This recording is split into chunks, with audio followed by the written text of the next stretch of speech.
We're starting with privacy rules because privacy rules are the only proper way to protect data in your Bubble app.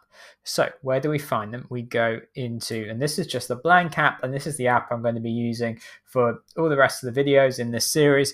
I'm going to go into data, and we've got users here. And user now has default privacy rules applied, and we can view that by going in to user, and we can see that this user is current user, and then everything else, this is basically public. Everything else is not checked. So this means that all of the fields that are on user, and we just have our defaults here for now, such as email address, but let's add in another one. Let's say first name.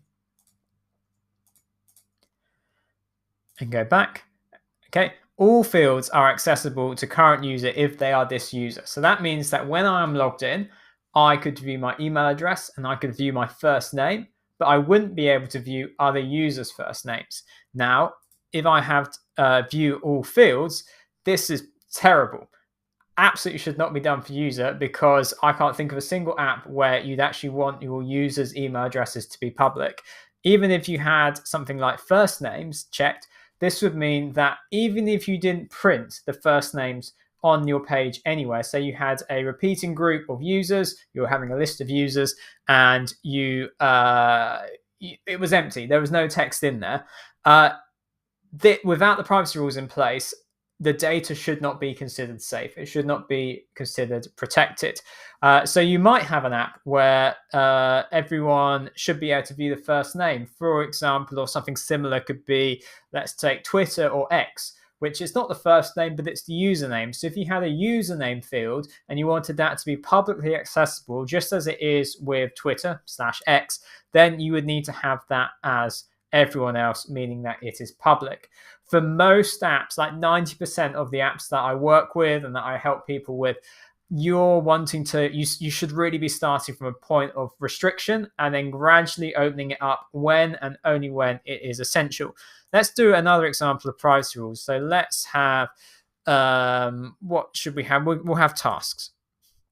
So I'll create a new data type, and I'm not going to check this because I want to demonstrate it to you. But this would apply some sensible default rules. So it could be a good idea to have this checked, have a play, see what difference it makes. But we'll say tasks, and then we'll say title. I'm just going to give it a field.